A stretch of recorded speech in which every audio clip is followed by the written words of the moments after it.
Son las 11:42 de la mañana. El teléfono vibra una sola vez. Corto, seco. La pantalla dice «Depósito recibido» y en ese segundo exacto, antes de que la luz se apague, algo se afloja en el pecho. Los hombros bajan. La mandíbula se relaja. Es la misma sensación de sentarte por fin después de un día entero de pie. Ese salario que acaba de caer todavía no pagó ni una sola cuenta y ya te hizo sentir libre. Y ahí, en ese instante minúsculo, entre el vibrar del teléfono y el primer clic en la aplicación del banco, ya se metió en el bolsillo algo que tú ni siquiera viste entrar.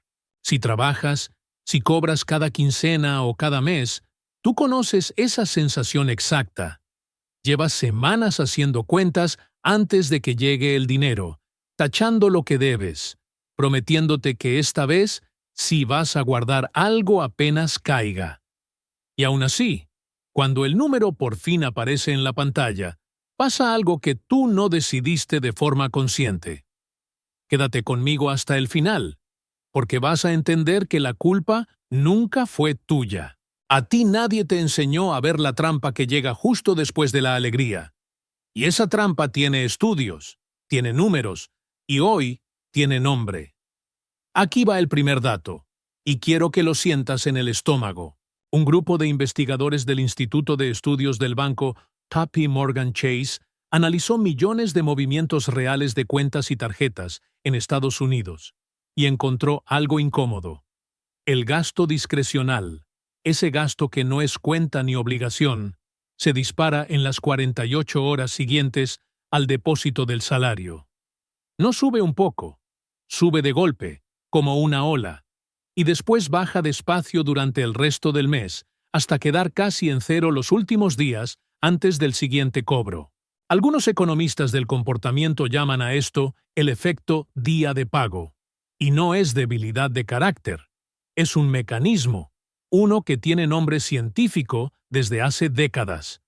El economista Richard Thaler, que ganó el Premio Nobel de Economía en 2017, justamente por estudiar esto, describió la costumbre que tiene tu mente de tratar el dinero según de dónde vino, y no según lo que en realidad significa para tu futuro. Lo llamó contabilidad mental. El dinero que acaba de entrar se siente distinto al dinero que ya llevaba 3 semanas guardado en la cuenta. Se siente nuevo. Se siente de regalo. Se siente para gastar sin culpa. Y ese permiso silencioso que te das en los primeros minutos, después de cobrar, es exactamente el error del que estamos hablando hoy. No es la cena que pides para celebrar. No es la prenda en la que gastas de más, porque te lo mereces. Es la decisión invisible, tomada en menos de 60 segundos, de tratar ese dinero como si fuera un premio, y no como la base de tu libertad futura. Y si llegaste hasta aquí, ya entendiste que el problema nunca fue tu fuerza de voluntad. Fue el mapa que nunca te dieron. Existe una manera distinta de organizar ese primer minuto después de cobrar. Una que usa este mismo mecanismo mental a tu favor y no en tu contra. Y yo la ordené completa, paso por paso, en el comentario fijado de este video. No hace falta que la veas ahora.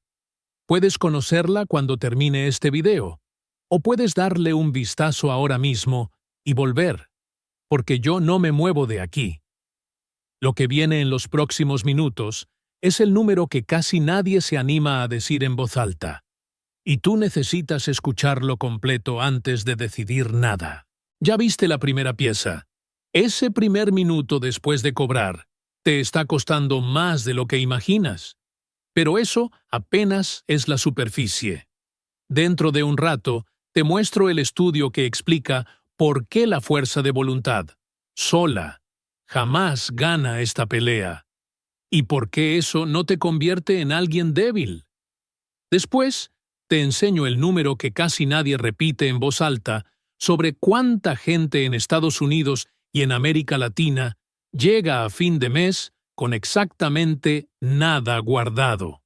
Y al final, la única corrección real que separa a quien construye patrimonio de quien pasa la vida entera corriendo detrás del salario, algo que un hombre llamado Ray Dalio, uno de los gestores de fondos más estudiados del planeta, aprendió por las malas antes de construir el fondo de cobertura más grande del mundo.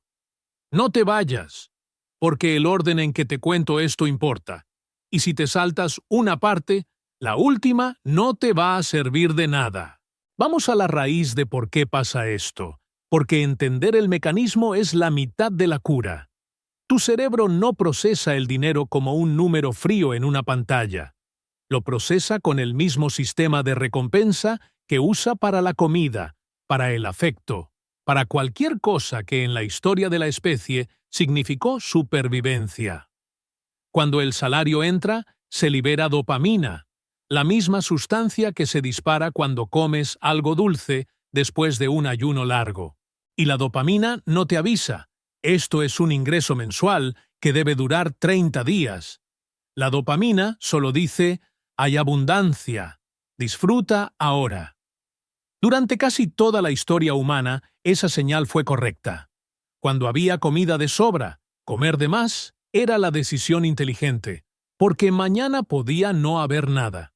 El problema es que ese instinto sigue activo en un mundo donde el peligro ya no es el hambre de mañana, sino la cuenta que vence en 2 semanas. Tu cerebro sigue actuando como si el salario fuera una cacería exitosa que hay que aprovechar ya, y no como lo que realmente es, el combustible de los próximos 30 días completos. Guarda ese dato, porque en un momento vuelve de un modo que no esperas. Antes quiero contarte algo que hace este problema todavía más difícil de ver. El mismo estudio del Instituto Chase encontró que el gasto después del cobro no se concentra en compras enormes, sino en decenas de gastos pequeños, de esos que uno ni anota. Una comida pedida a domicilio, una suscripción que se renueva sin que la notes, una salida que, por una vez, no pasa nada. Ninguno de esos gastos solo te hunde.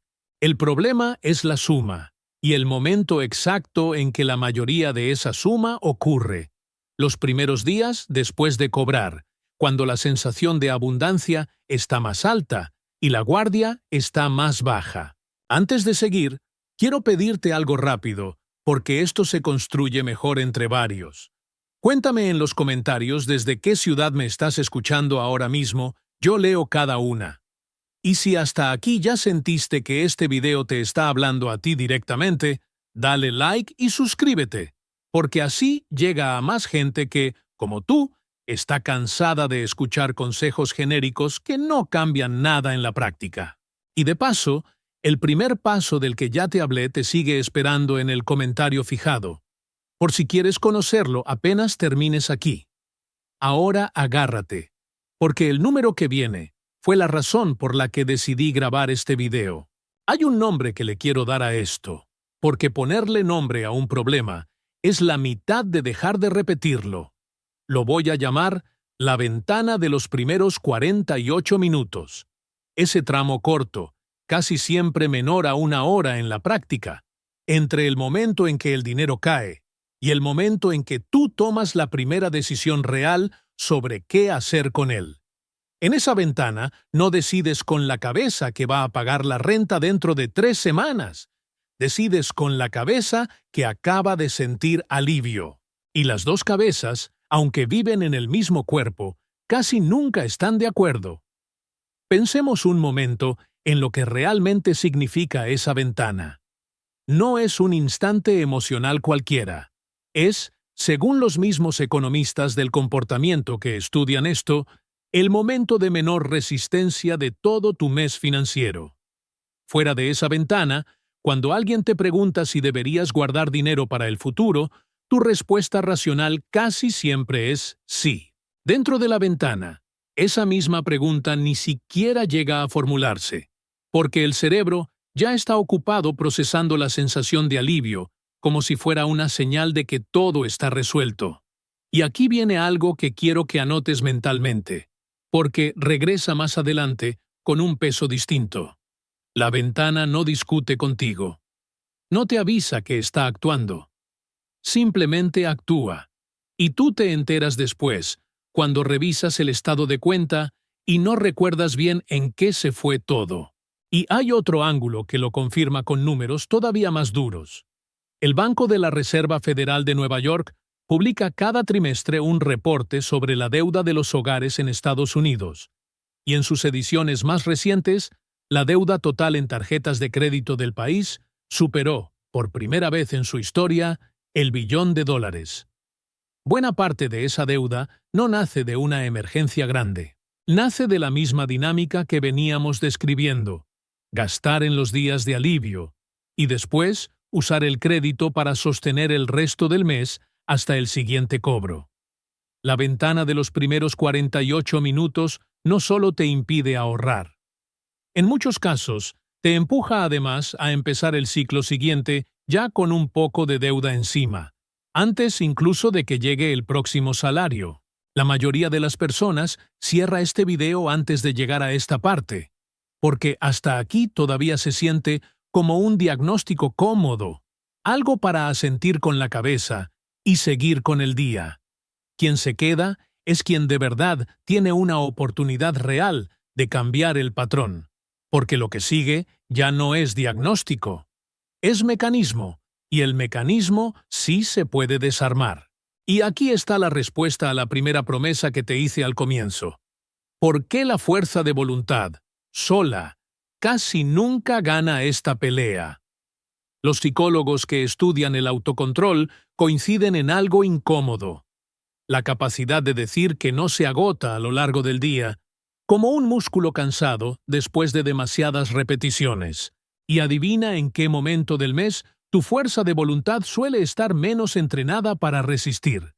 Casi nunca en la ventana de los primeros 48 minutos, porque ese momento llega cargado de alivio, no de cansancio, y el alivio baja exactamente la misma guardia que el cansancio. Pedirte fuerza de voluntad justo ahí es como pedirle a alguien que acaba de terminar una carrera que salga corriendo otra vez. El cuerpo no coopera. Richard Thaler, el mismo economista que le puso nombre a la contabilidad mental, trabajó junto al economista Shlomo Ben-Artzi en un programa real, aplicado en empresas de Estados Unidos, llamado Ahorra Más Mañana. La idea era simple y al mismo tiempo revolucionaria. En lugar de pedirle a los empleados que decidieran ahorrar más justo cuando el dinero ya estaba en la mano, el programa los invitaba a comprometerse por adelantado a que una parte de sus futuros aumentos de salario, el dinero que todavía no habían sentido en el bolsillo, se fuera de forma automática al ahorro para el retiro. Nada de decidir dentro de la ventana. Todo decidido antes, con la cabeza fría. El resultado, documentado en el trabajo publicado por ambos economistas, fue que la tasa de ahorro de los empleados que se sumaron al programa subió de un promedio cercano al 3,5% de su salario hasta cerca del 13,6% en pocos años, sin que casi nadie lo sintiera como un sacrificio. Eso no pasó porque esas personas de pronto consiguieran más disciplina. Pasó porque dejaron de pedirle la decisión a la cabeza equivocada, en el momento equivocado. Y eso, justo eso, es la primera mitad de la corrección que estamos armando juntos hoy. La segunda mitad todavía no te la conté, porque antes tienes que ver el número que nadie dice en voz alta. Y todavía hay una capa más debajo de esto, porque la ciencia del autocontrol no se quedó ahí. El psicólogo Roy Baumeister, uno de los investigadores más citados sobre fuerza de voluntad, describió durante años esta misma idea con el nombre de agotamiento del ego. La noción de que resistir una tentación gasta un recurso mental limitado y que ese recurso se recarga con el descanso, igual que un músculo. Investigaciones posteriores discutieron el tamaño exacto de ese efecto, y es justo decirlo así, con honestidad, porque la ciencia también se corrige a sí misma. Pero en un punto casi nadie discute. La fuerza de voluntad no es un carácter fijo que tienes o no tienes. Es un estado. que sube y baja según el momento del día, el cansancio acumulado, y sí, según el nivel de alivio emocional que sientas en ese instante. Y eso confirma, desde otro ángulo completamente distinto, lo mismo que veníamos diciendo. Pedirle a tu fuerza de voluntad que actúe justo en el momento en que está más débil, que es el momento del alivio del cobro. Es pedirle que gane una pelea que empieza perdida antes de comenzar. Piensa en Marta. Marta tiene 51 años, vive en Guadalajara y trabaja como supervisora en un centro de atención al cliente desde hace 18 años. Cada quincena, apenas ve el depósito, hace lo mismo. Pide algo de comer que no es su comida de siempre, algo un poco más caro, para celebrar que llegó la quincena. Ella no lo ve como un gasto, lo ve como un descanso merecido, y en cierto sentido lo es. El problema no es ese antojo puntual, el problema es la suma. Ese gasto de celebración, sumado a 2 o 3 decisiones parecidas en los primeros días, después de cada cobro, le representa, en un cálculo conservador, alrededor de 1,200 pesos mexicanos por quincena que jamás llegan a ninguna cuenta de ahorro. Parece poco. Suena a nada, comparado con la renta o con el súper. Pero multiplícalo por 24 quincenas al año, y son casi 29,000 pesos anuales. Multiplícalo por los 18 años que Marta lleva trabajando en ese mismo lugar, sin contar ningún rendimiento generado en el camino. Y son más de 500,000 pesos que pasaron por sus manos y no dejaron ni rastro. Marta no es descuidada. Marta no es floja. Marta simplemente nunca tomó la decisión en el momento correcto y nadie le mostró jamás cuánto pesa esa decisión repetida durante casi 2 décadas. ¿Te suena la escena del comienzo? ¿El teléfono vibrando? ¿El alivio en el pecho? Eso es exactamente lo que vive Marta cada quincena, y es exactamente lo que probablemente viviste tú este mes, sin ponerle número ni nombre. Ahora sí, vamos al número grande. Llevo un rato prometiéndotelo, y aquí está, completo, sin suavizarlo. La Reserva Federal de Estados Unidos hace una encuesta cada año sobre el bienestar económico de los hogares, y en las ediciones más recientes encontró algo que debería estar en cada noticiero. Cerca de 4 de cada 10 adultos en el país no podrían cubrir un gasto imprevisto de $400 sin pedir prestado, sin usar una tarjeta de crédito hasta el límite, o sin vender algo. $400. No hablamos de una emergencia médica grande ni de perder el trabajo. Hablamos de que se rompa el auto o de que el refrigerador deje de funcionar. Y esto ocurre en la economía más grande del planeta, entre personas que, en su gran mayoría, sí tienen un ingreso mensual estable. Ahora crucemos el mapa hacia América Latina, porque aquí el número duele distinto.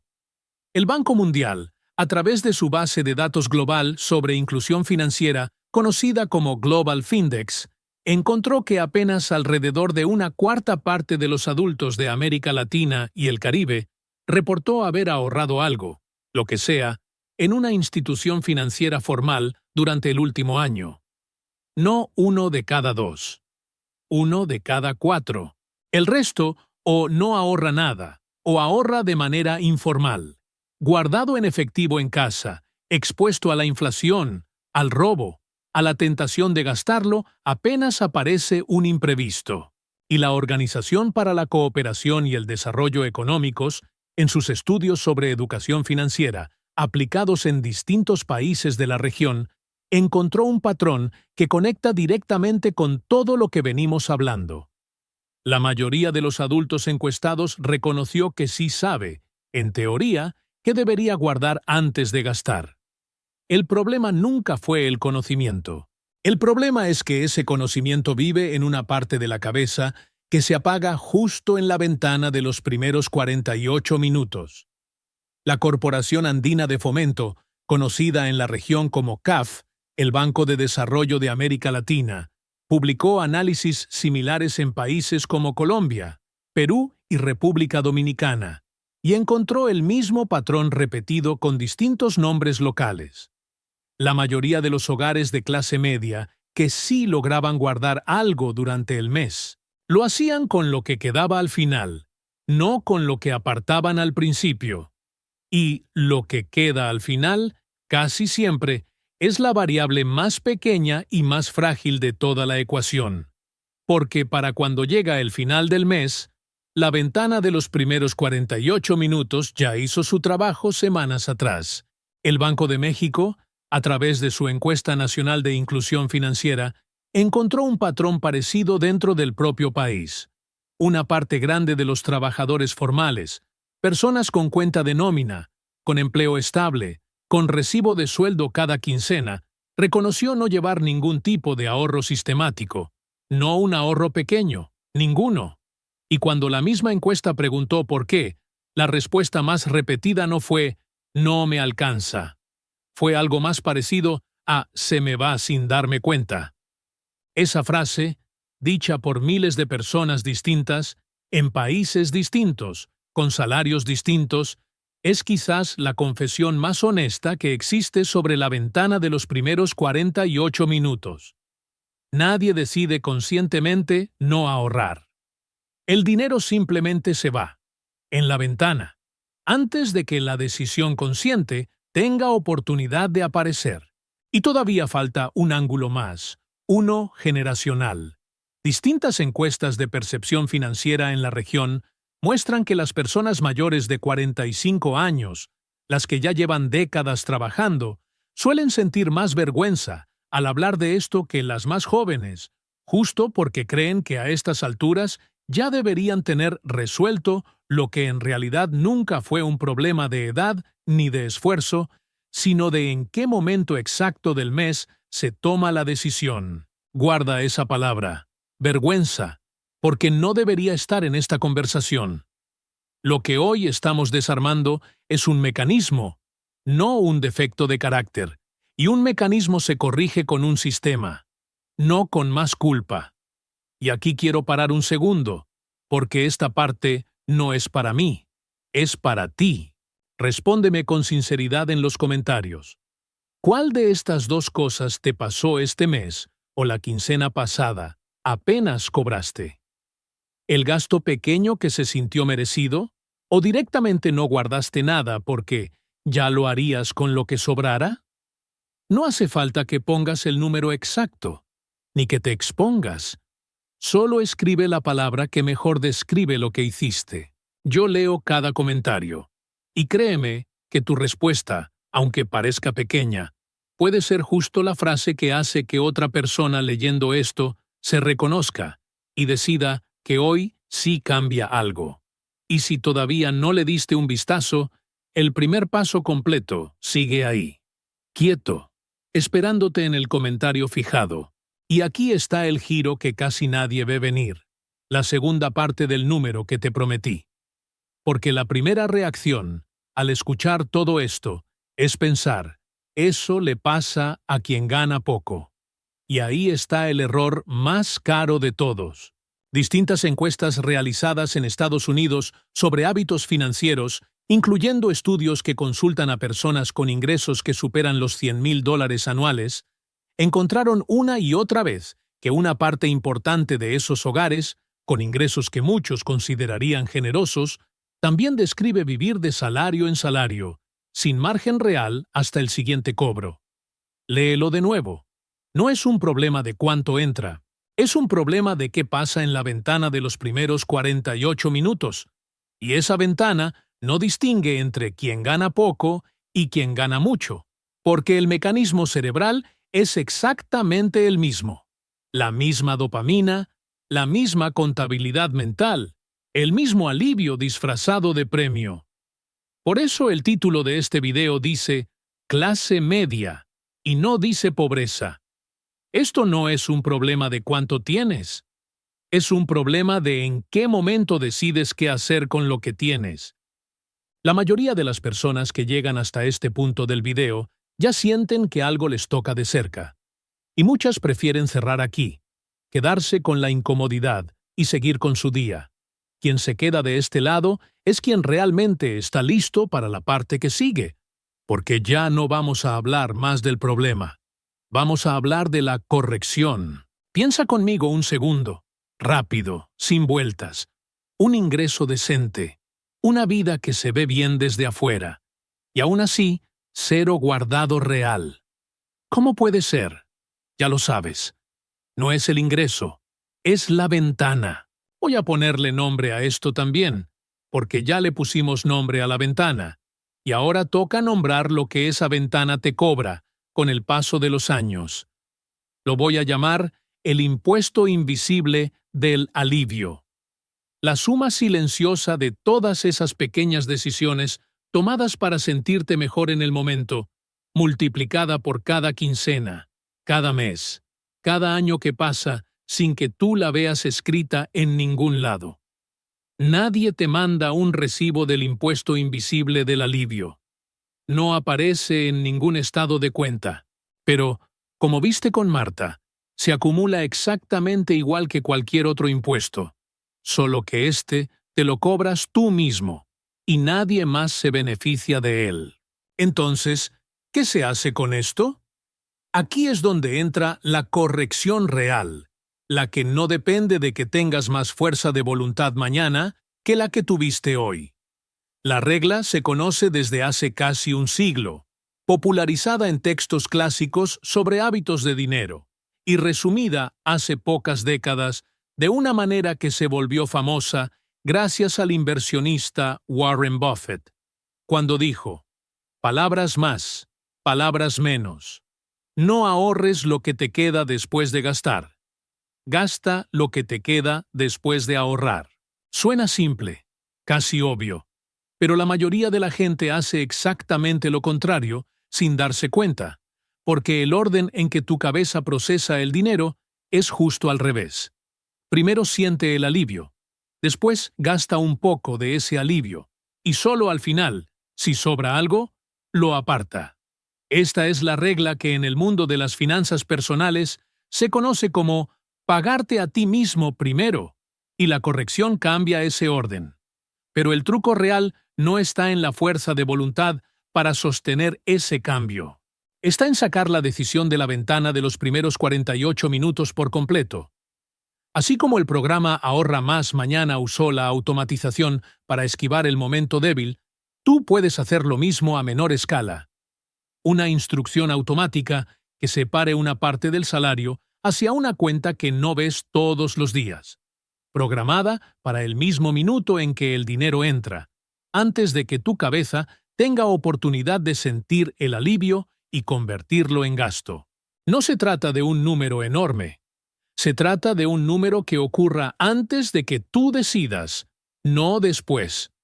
Hoy, en casi cualquier banco o aplicación financiera, tanto en Estados Unidos como en la mayoría de los países de América Latina, existe alguna función de transferencia programada o de apartado automático.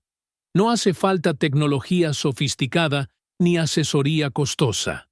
Hace falta una sola configuración, hecha una vez, en un día tranquilo, sin el alivio del cobro nublando la decisión. La cantidad exacta importa menos de lo que crees al principio. Lo que de verdad importa es que ese movimiento ocurra en automático, en el mismo momento o incluso antes de que el salario aparezca disponible para gastar, para que cuando llegue tu ventana de los primeros 48 minutos, esa parte del dinero ya ni siquiera esté ahí para tentarte. No estás compitiendo contra tu fuerza de voluntad. Estás sacando a tu fuerza de voluntad de la pelea por completo, que es exactamente lo que demostró funcionar el programa Ahorra Más Mañana. Si llegaste hasta aquí, tú ya no eres solo alguien viendo un video más. Eres alguien que está haciendo el trabajo de mirarse a sí mismo de frente, y eso, aunque no lo sientas todavía, ya te pone en un lugar distinto al de la mayoría. Quiero que escribas en los comentarios esta frase, tal cual, aunque sea la primera vez que hagas algo así. Decido hoy, no mañana. Escríbela ahora, antes de seguir viendo. No porque yo la vaya a leer, aunque la voy a leer, sino porque decir una decisión en voz alta, aunque sea escrita, la vuelve más real que pensarla en silencio. Y actuar en el momento, no después, es exactamente el primer ejercicio de la mente nueva que estamos construyendo juntos en este video. Si decidir hoy va en serio, el siguiente paso concreto, el que convierte esa frase en algo real, está en el comentario fijado. Sé que escuchar todo esto puede dar rabia. Da rabia mismo, porque nadie nos sentó de niños a explicarnos esta ventana, ni en la casa ni en la escuela. Pero quédate conmigo, porque la parte que sigue es la que de verdad cambia el resultado. Antes de terminar, tengo que hablarte de Ray Dalio, porque su historia conecta cada pieza que vimos hoy de una manera que casi nadie cuenta completa. Dalio fundó Bridgewater Associates, que llegó a ser el fondo de cobertura más grande del mundo, y durante años fue considerado una de las mentes financieras más influyentes del planeta. Pero antes de todo eso, en 1982, Dalio hizo una apuesta pública y equivocada sobre hacia dónde iba la economía de Estados Unidos. Se equivocó tan feo que su empresa, que apenas empezaba, quebró. Tuvo que despedir a todo su equipo. Llegó a estar tan corto de dinero que tuvo que pedirle prestados $4,000 a su propio padre solo para cubrir gastos familiares básicos. Dalio mismo contó después que ese momento fue el más humillante y al mismo tiempo el más útil de toda su carrera, porque lo obligó a hacerse una pregunta que cambió todo lo que vino después. ¿Cómo tomo decisiones de dinero sin que mi propio estado emocional del momento las arruine? Dalio empezó Bridgewater Associates en 1975, trabajando literalmente desde un departamento de 2 habitaciones en Nueva York. Para cuando llegó el año 1982, la empresa ya tenía algunos años operando, y Dalio se sentía seguro de su lectura sobre la economía. Pensaba que Estados Unidos se dirigía hacia una recesión profunda. Lo dijo en público, incluso lo declaró frente al Congreso de su país. Y la economía hizo exactamente lo contrario de lo que él predijo. El mercado subió. La recesión que él anunció no llegó como la describió. La confianza que había construido, cliente por cliente, se derrumbó en cuestión de meses, y con ella se fue casi todo lo que había armado hasta ese momento. Y antes de que sigamos con Dalio, vale la pena decir de dónde viene esta idea de pagarte a ti mismo primero, porque no es nueva. El escritor George Clason ya la documentó hace casi 100 años, contada como una parábola ambientada en la antigua Babilonia. Y desde entonces, prácticamente todo educador financiero serio repite la misma instrucción con distintas palabras. Aparta primero, antes de que el resto del mes tenga oportunidad de reclamar ese dinero. Lo que cambió en las últimas 2 décadas no fue la idea. Fue la manera de aplicarla.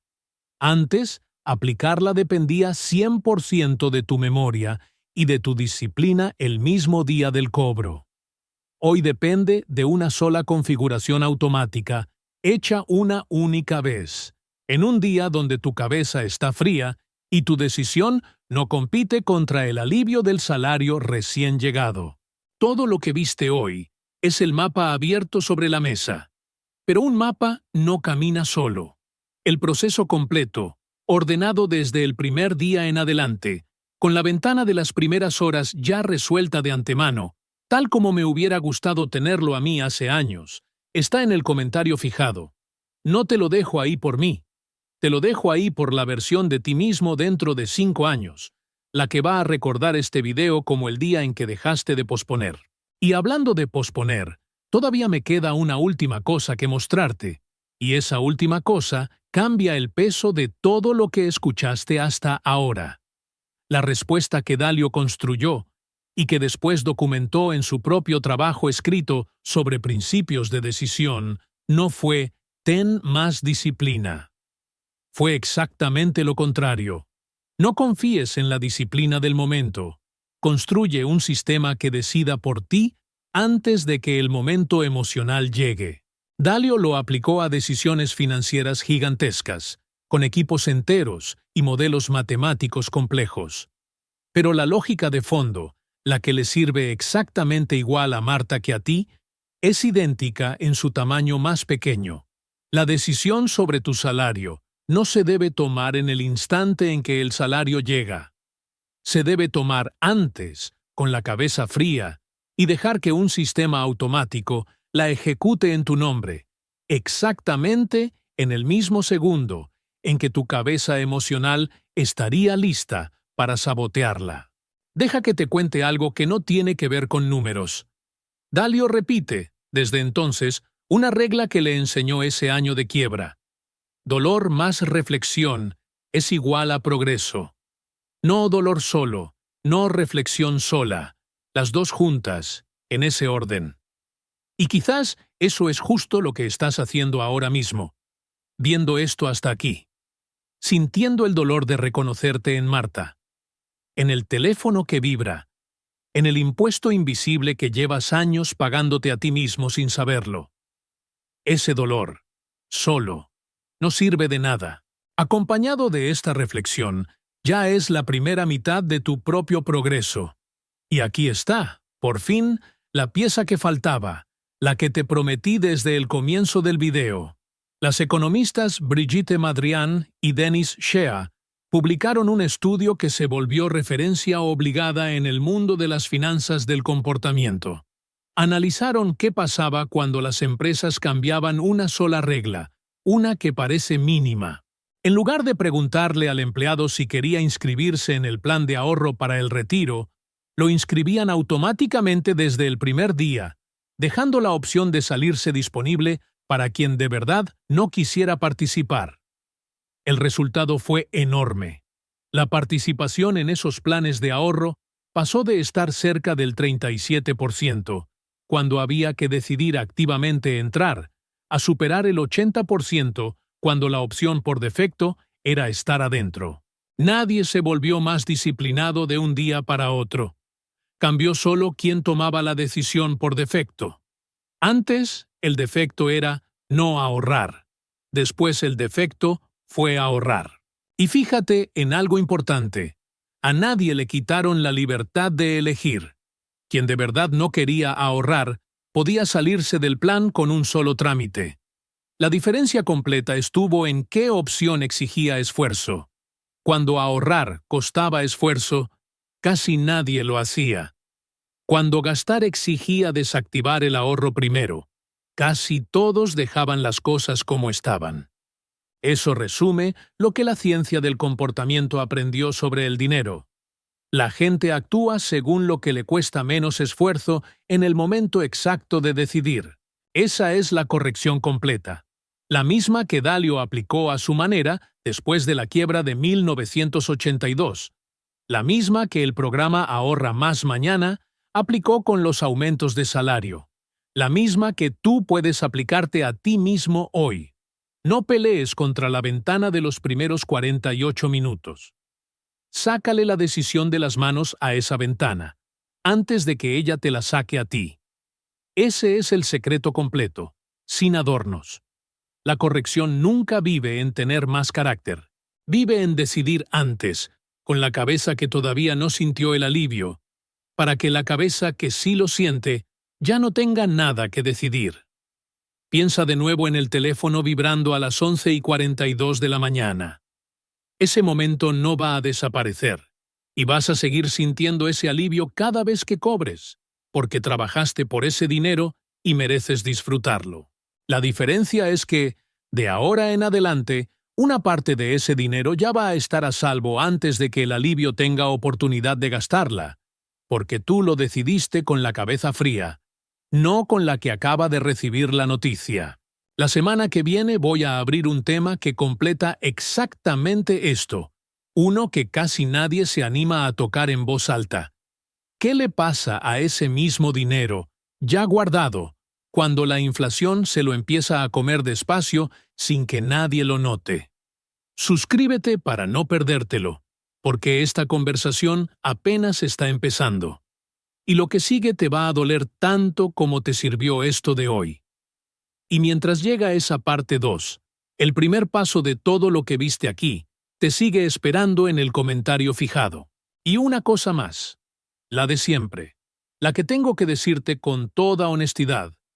Todo lo que compartí contigo hoy es educación financiera, no es consejo financiero personalizado.